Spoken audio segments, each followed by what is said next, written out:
Hi, I'm Nicholeen Peck, and people want to know about setting consequences for teenagers. Parenting tips for consequences are part of my specialty.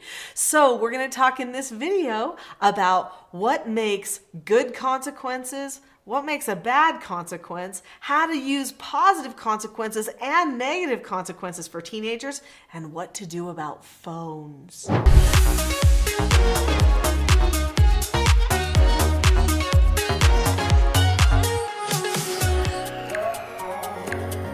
So for years, I was a treatment foster parent for youth ages 12 to 18, and I've raised 4 children of my own, all through the teenage years.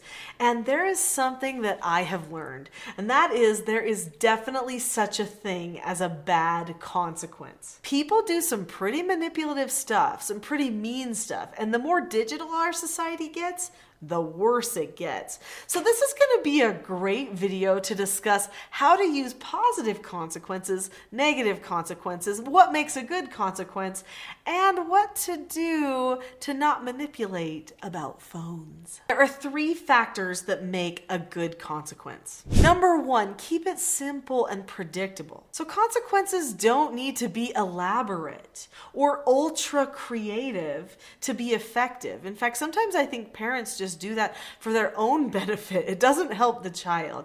In fact, the more predictable and simple a consequence is, the better. In our family, we have 4 negative consequences. That's it. Just 4, unless something is decided in a family meeting or some other time. Number 2, relevant. The consequence needs to have some sort of relevance for the child. That doesn't mean it needs to change every time, because remember, we only have 4 negative consequences. But it can't be punitive. It can't be something that you're doing just to hurt the person. In fact, consequences don't have to hurt. That's one of the things that makes them so relevant. Did they teach the child something? Did they really learn something? So that brings me to the 3rd point about what makes a good consequence.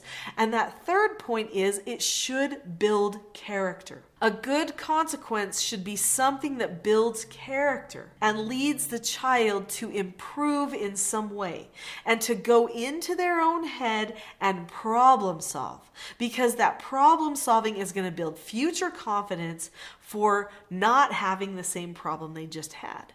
They need to learn cause and effect. If the consequence teaches cause and effect in that predictable, relevant way, then it's also going to teach cause and effect and development for the child. So let's talk about positive consequences. So often people just immediately think of negative consequences, and I have talked already a little bit about negative consequences, although we are going to spend more time talking about negative consequences and what makes good negative consequences for teenagers. But let's talk about positive consequences. Now, we don't want to be bribing. Bribing is not a good consequence. So, what do you do for positive consequences? Well, what you do is you praise. Sincere praise is what I call it. The type where you look in their eyes and you tell them what they did that was really great. That is a positive consequence that means something to the heart. Now, I'm the self-government lady. This is the Teaching Self-Government channel. And self-government is all about having a change of heart. So it's important when we show somebody that they did something well, or we acknowledge their effort at trying to do something, that we look into their heart with our eyes and we give them some sincere, honest praise. Another type of positive consequence is occasional motivators. So we all get motivated by certain things. Make a list of what motivates your child. Does your teenager get motivated by free time? Do they get motivated by a little bit of game time, doing stuff with friends? What is it that motivates them? Make a list and then occasionally pull out that list of motivators and use it to help them make plans for themselves as they're trying to conquer some of their troubling behaviors or get to the next level on doing something positive for themselves. I know that we did really great on motivators in our house because sometimes my son will set a goal for himself. He'll say exercise every day, and he'll put it on a sticky note, put it by the light switch on his wall, and he'll say exercise every day for a month and then get ice cream. He's 16 years old. He can buy ice cream whenever he wants. He just could take the car and go. but he's setting himself a goal. After a whole month of exercising every day, he's going to go out and get himself some special ice cream somewhere. And I think how awesome for him that he knows that he can create a motivator for himself. And he's done a really good job at the exercising as well as motivating himself to do a lot of other really positive behaviors. Another type of positive consequence that means a lot to teenagers is natural consequences. Things that are freedom oriented. They're based in truth, okay? So if you establish more trust with a person, then you usually get more freedoms. Explain that to them. Hey, when you're following instructions a lot, accepting no answers, you're helping out without being asked, we have more trust in you at that point.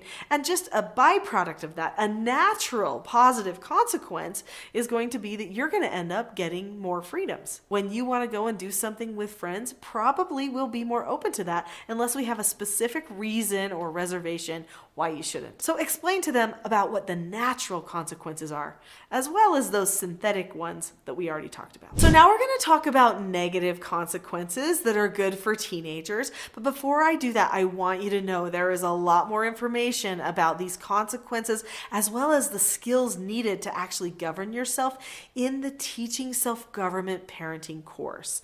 The Teaching Self-Government Parenting course is on the website teachingselfgovernment.com. There's also some links that will take you to that site in the bottom description of this video.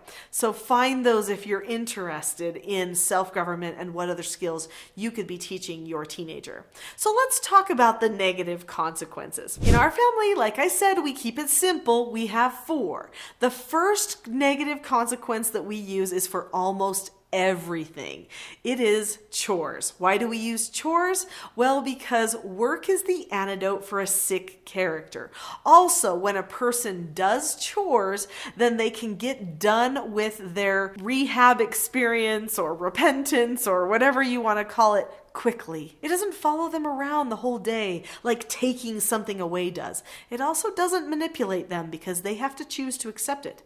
They have to choose to do it. If you don't give a person the opportunity to accept their negative consequence, they won't ever learn to master themselves. It will always be about you against them. In our family, I wanted my children to govern themselves and take responsibility for themselves. So we helped them learn the skill of accepting consequences and gave them the opportunity to accept their negative consequences calmly and with a good heart. So, work is the antidote for a sick character. Once a person is calm and can accept their consequence, then they can go and work. Their mind is free at that time. This is a Georgic principle. Their mind is free at the time to think because they're doing maybe a menial task. They might also be doing a task that allows them to work on their prefrontal cortex or problem-solving development, because that's where we problem solve, in the front part of the brain. So work is a great thing for them. Work is one of the number one things that builds confidence in children. I've got lots of stories, success stories and stuff that would prove that. Also, people often worry, well, if I have my child do extra chores for a negative consequence, won't they hate work? No, they won't hate work unless you hate work and unless you think it's a bad thing. A negative consequence doesn't have to be bad. It's just something you do. If I say to my 16-year-old son, Porter, just now you didn't follow instructions because you didn't keep a calm face, voice, and body, and you started talking back, what you should have done was the steps to following instructions, and you should have disagreed appropriately. Since you chose not to do that, you've earned an extra chore. He'll look at me and say, okay, what's my chore? And I'll say, for your extra chore, I need you to go around the house and get all the house garbages and take them out and replace the liners in all the garbage cans, okay? And he'll say, okay.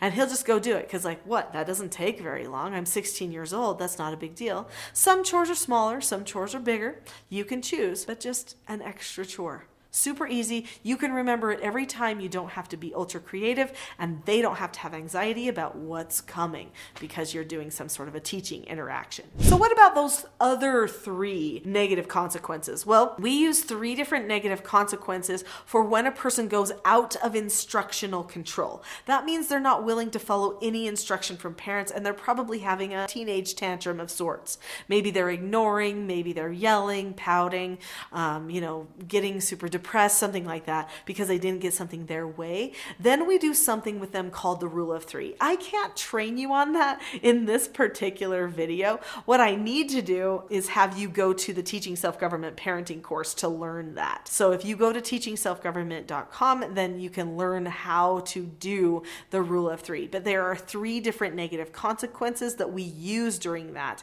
and they all are for character development and problem-solving development. So we keep it simple. 4 things. So what about phones? See, what everybody does with teenagers is they say, you're being rude, give me your phone. You've done something wrong, give me your phone. You didn't come home on time, give me your phone.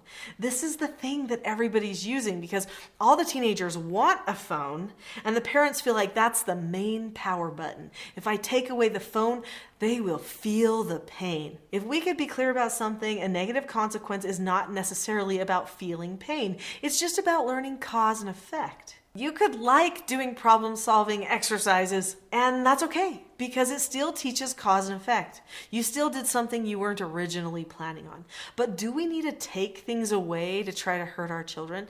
I don't recommend it. Now, this doesn't mean that there's never a time to take a phone, because there absolutely is.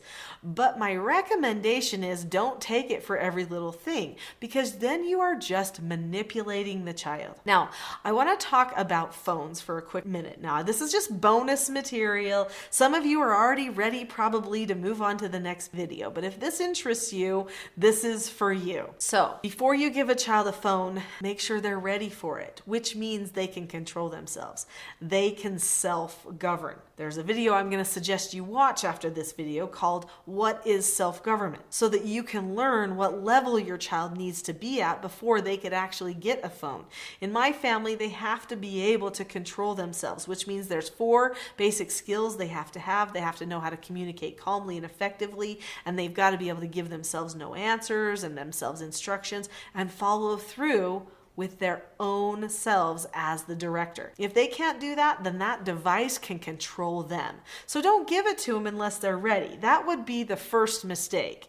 And that's another reason why parents get so frustrated at the phone, because the child isn't ready. They're on it too much. They're disconnecting from family. So then they just start pulling that phone all the time. Because do phones lead to more selfish behaviors? The answer is yes, they do, because it's stimulation and it changes the way that the brain is wired. So we do have to be careful about how much stimulation we're having our children have, especially because we're not really sure what it's doing to their brains at their levels of development. We do know it increases anxiety, stress, oftentimes depression, causes sleeplessness, stuff like that. We do know those things. They have studied them. Neurologists have done studies on adolescent brains, and they know there are things going on there, and they also know that the digital world is playing into it.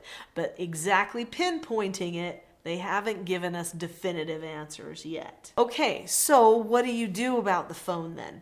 You don't give it to them until they're ready, and if for some reason there is some sort of violation that happens, they're watching things on the phone that they shouldn't, they're going away, without being asked, and they're getting into risky behaviors perhaps, or their communication and connection to the family is suffering, then you pull them aside and you have a planning meeting. You pre-teach them and you say, this is what I see that's happening. We got to come up with a solution for how to stop this or how to control this. And so, what suggestions do you have? And see what they come up with, and then you can say, I have another suggestion. If we can't get this under control, we're going to have to not have the phone for a while, because since you started using the phone, I've noticed the problem with this.